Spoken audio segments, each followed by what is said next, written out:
Mediclaim किती गरजेचं आहे?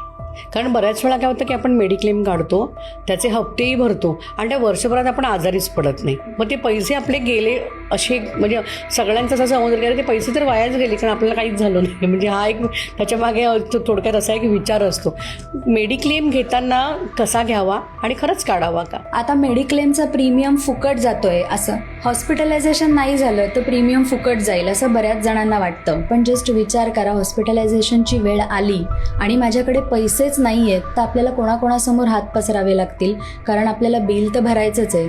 दुसरा महत्त्वाचा मुद्दा की आपल्यापैकी बऱ्याच जणांना असंही वाटतं की माझ्याकडे आहेत FD किंवा म्युच्युअल फंड्समध्ये गुंतवणूक आहे, मी 20-25 लाखाचा कॉर्पस केलेला आहे, आता हॉस्पिटलायझेशन झालं तर मी ते वापरीन.